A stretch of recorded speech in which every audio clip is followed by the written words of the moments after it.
Hello friends, welcome to विज्ञान तक। Friends, 11th के बायोलॉजी का फुल कोर्स चल रहा है। अध्याय नंबर है 9 और अध्याय का नाम है जैव अणु।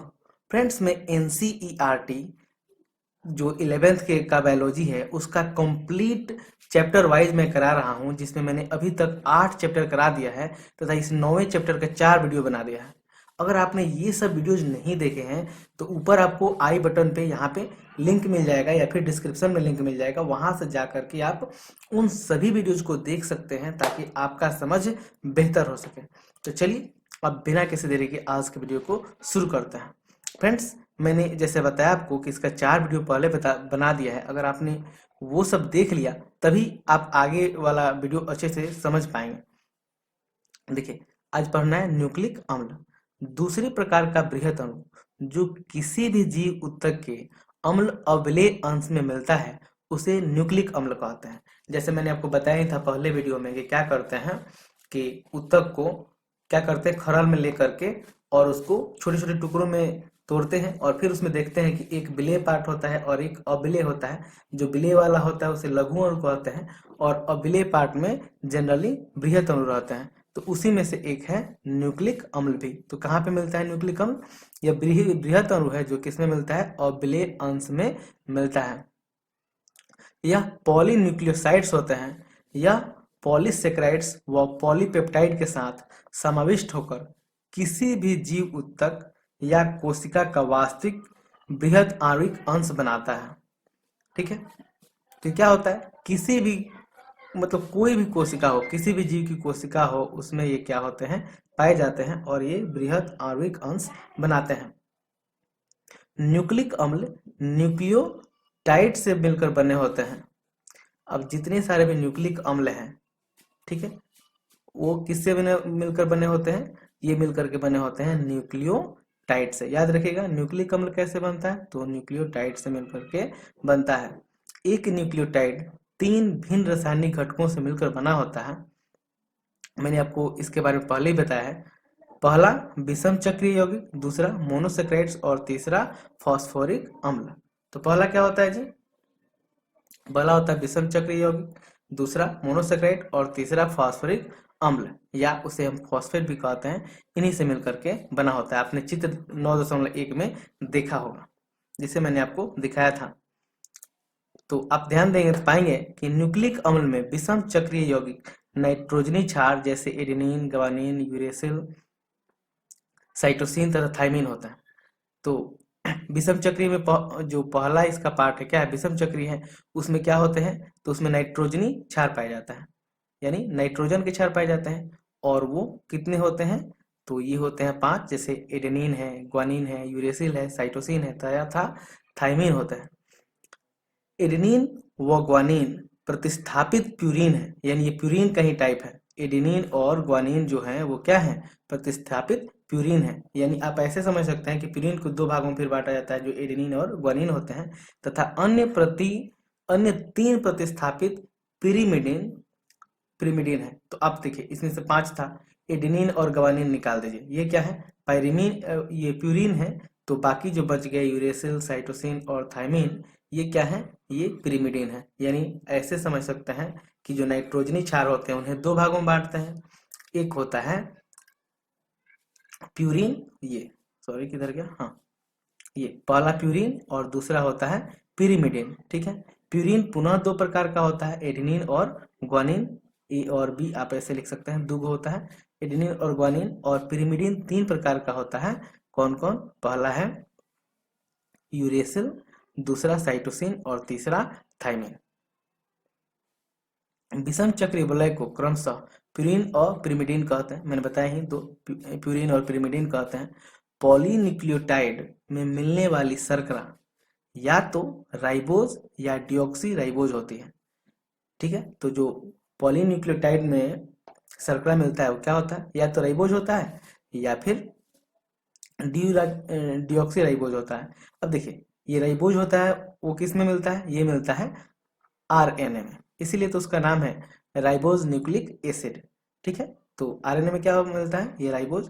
और डिऑक्सी राइबोज किसमें मिलता है, डीएनए में, इसीलिए उसको कहते हैं डिऑक्सी राइबोज न्यूक्लिक एसिड। ठीक है,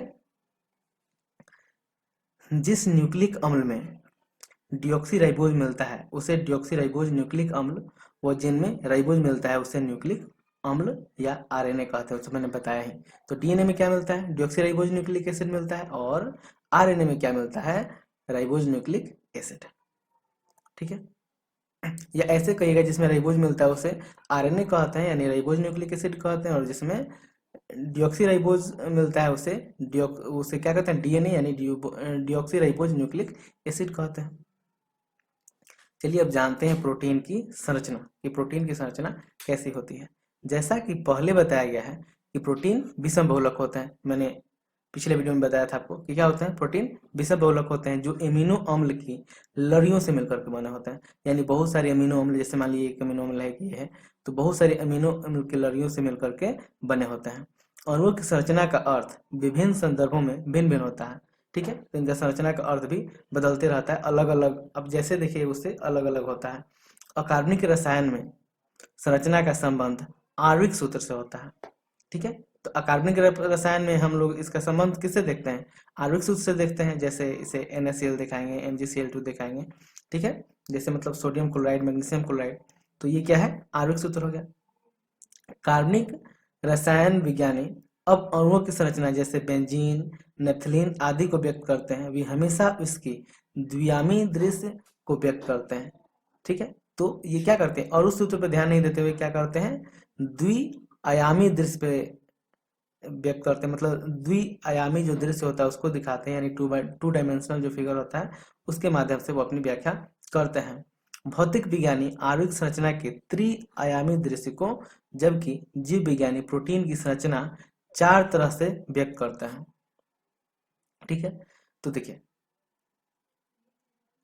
जो अकार्बनिक रसायन है उसमें इसकी संरचना कैसे दिखाई जाती है? आणविक सूत्र द्वारा, जैसे कैल्शियम मतलब सोडियम क्लोराइड, मैग्नीशियम क्लोराइड। और वहीं पे जो कार्बनिक रसायन वैज्ञानिक हैं वो किससे दिखाते हैं? वे द्वियामी दृश्य को व्यक्त करते हैं, जबकि जो भौतिकी वैज्ञानिक हैं वे क्या करते हैं? इसकी आणविक संरचना को त्रिआयामी दृश्य से दिखाते हैं। और जो प्रोटीन की मतलब प्रोटीन की संरचना के बारे में जब व्यक्त किया जाता है तो इसका क्या करते हैं? तो इसको 4 तरह से व्यक्त करते हैं, यदि चतुष्आयामी कह सकते हैं, मतलब 4 तरह से इसको व्यक्त करते हैं। प्रोटीन में एमिनो अम्ल के क्रम व इसके स्थान के बारे में, जैसे कि पहला, दूसरा व इसी प्रकार अन्य कौन सा अमीनो अम्ल होगा की जानकारी को प्रोटीन संरचना कहते हैं। ठीक है, तो प्रोटीन में एमिनो अम्ल के क्रम में पहला, दूसरा, तीसरा या कौन सा अमीनो अम्ल आएगा इसकी जो जानकारी प्राप्त करते हैं, तो उसी की जानकारी को हम लोग कहते हैं प्रोटीन की संरचना, प्रोटीन की प्राथमिक संरचना। ठीक है, आपको प्राथमिक संरचना ऐसे भी समझ सकते हैं कि प्राथमिक संरचना क्या होती है कि सीधी होती है ऐसे, तो इसे हम लोग प्राथमिक संरचना कहेंगे, जिससे पता चलता है कि पहला पदार्थ कौन है, दूसरा कौन है, तीसरा कौन है, ऐसे पता चलता जाएगा। तो इस संरचना को क्या कहेंगे? प्राथमिक संरचना। ठीक है, एक बार फिर समझ लीजिए कि प्रोटीन में जो एमिनो अम्ल के क्रम के बारे में पता लगता है कि 1 नंबर पे कौन है, 2 नंबर पे कौन है, 3 पे कौन है, ऐसे आगे और कौन कौन है किस नंबर पे, इस संरचना को क्या कहते हैं? प्राथमिक संरचना। इससे केवल ये पता चलता है कि एमिनो अम्ल किस क्रम में है, जैसा कि आप चित्र में देख सकते हैं 9.3 में आपको मैं दिखा रहा हूं। कल्पना करें प्रोटीन एक रेखा है, तो इसके बाएं सिरे पर प्रथम व दाएं सिरे पर, यहाँ पे मैं छोटा कर लेता हूं, अंतिम एमिनो अम्ल मिलता है। जैसे देखिए ये प्राथमिक संरचना है, देखिए 1 2, ये केवल आपको क्रम दिखा रहा है, मतलब ऐसे ये दिखाई देता है, तो इसे हम लोग कहते हैं प्राथमिक संरचना। द्वितीयक संरचना क्या होता है? द्वितीय संरचना ऐसे होता है, हेलिकल, तो इस तरह से होगा, जैसे यहाँ पे देखिए इस तरह से, तो इसे कहते हैं कि ये द्वितीयक संरचना है। ठीक है, और द्वितीयक संरचना जैसे ये आकर के मिल जाता है एक में, तो इसे तृतीयक संरचना कहते हैं। और जब अनेक सारे ऐसे ये द्वितीयक संरचना मतलब अनेक सारे तृतीयक संरचना एक साथ मिलते हैं तो उसे क्या कहते हैं? तो चतुष्क संरचना कहते हैं, जैसा कि आप यहाँ पे देख सकते हैं, ये तृतीयक संरचना है। चलिए अब इधर आ जाता है। प्रथम अमीनो अम्ल को नाइट्रोजन सिरा अमीनो अम्ल कहते हैं। जो प्रथम एमिनो अम्ल होता है उसका सिरे को क्या कहते हैं? एमिनो अम्ल कहते हैं, जबकि अंतिम सिरा अम्ल को कार्बन सिरा कहते हैं। क्योंकि देखिए एक तरफ N रहता है, ठीक है, और उसमें दूसरी तरफ C रहता है, COOH रहता है वास्तव में, इसलिए इसको कहते हैं N सिरा और इसको कहते हैं C सिरा। प्रोटीन लड़ी हमेशा फैली हुई दृढ़ छड़ी जैसी संरचना नहीं होती है। यह लड़ी कुंडली की तरह मुड़ी होती है। जैसे आप सीढ़ी घूमते हुए सीढ़ी देख सकते हैं यहाँ पे। वास्तव में प्रोटीन लड़ी कुछ का अंश कुंडली के रूप में व्यवस्थित होता है। प्रोटीन में केवल दक्षिणावर्ती कुंडलियां मिलती है, मतलब दाहिने की तरफ से घूमी हुई। अन्य जगहों पर प्रोटीन की लड़ी एक दूसरे में मुड़ी मिलती है। इन्हें द्वितीयक संरचना कहते हैं। देखिए यही वाला, ये क्या है, मुड़ी हुई है, तो इसको क्या कहेंगे, द्वितीयक संरचना कहेंगे। या फिर ऐसे ये ब्लेड के रूप में भी दिखाई देती है, ऐसा लगता है कि एक के बाद एक प्लेट लगाया हुआ है, ये भी द्वितीयक संरचना है। इसके अतिरिक्त प्रोटीन की लंबी कड़ी अपने ऊपर ही ऊन की एक खोखली गोली के समान मुड़ी हुई होती है। इसे प्रोटीन की तृतीयक संरचना कहते हैं। जैसे देखिए मैंने बताया था ना, ऐसे जुड़ी हुई है और एक ही पे मिली हुई है, जैसे ऊन का गोला होता है, देखिए ये वाला, तो इसे कहते हैं तृतीयक संरचना। यह प्रोटीन के त्रिआयामी रूप को प्रदर्शित करता है। ठीक है, ये त्रिआयामी है। आगे बढ़ते हैं। तृतीय संरचना प्रोटीन के जैविक क्रियाकलापों के लिए नितांत आवश्यक है। ठीक है, अब जितने प्रोटीन के जैविक क्रियाकलाप होते हैं उसके लिए प्रोटीन की तृतीयक संरचना काफी आवश्यक है। कुछ प्रोटीन एक से अधिक पॉलीपेप्टाइड या उप इकाइयों के समूह होते हैं। जिस ढंग से प्रत्येक पॉलीपेप्टाइड्स या उप इकाई एक दूसरे के सापेक्ष व्यवस्थित नहीं होते हैं, उदाहरण जैसे गोले की सीधी लड़ी गोले की एक दूसरे के ऊपर व्यवस्थित होकर घनाभ या पट्टिका की संरचना आदि बनाती है, वे प्रोटीन के स्थापत्य को प्रदर्शित करते हैं, जिसे प्रोटीन की चतुस्संरचना कहते हैं। ठीक है, मतलब यही समझिए कि जो तृतीय संरचना है वो एक साथ अनेक मिल जाती है, एक के ऊपर एक, तो जो गोले की जैसे बना लेता है उसे चतुस्संरचना कहते हैं। वयस्क मनुष्य का हीमोग्लोबिन 4 उपखंडों का बना होता है। इसमें से दो एक दूसरे के समान होते हैं। 2 उपखंड अल्फा व 2 उपखंड बीटा प्रकार के होते हैं, जो आपस में मिलकर मनुष्य के हीमोग्लोबिन, जिसे Hb से दिखाते हैं, हीमोग्लोबिन का निर्माण करते हैं, यानी हीमोग्लोबिन बनाते हैं। यहाँ समझ सकते हैं, देखिए ये प्रोटीन की क्या है, द्वितीयक संरचना है, मतलब इसे हेलिकल होती है, और ये तृतीयक संरचना है जो आपस में ही मिला हुआ रहता है। ठीक है फ्रेंड्स, अगले वीडियो में हम लोग बात करेंगे एक बहुलक में एककों को जोड़ने वाले बंधों की प्रकृति के बारे में, उनकी प्रकृति कैसी होती है और भी बहुत कुछ।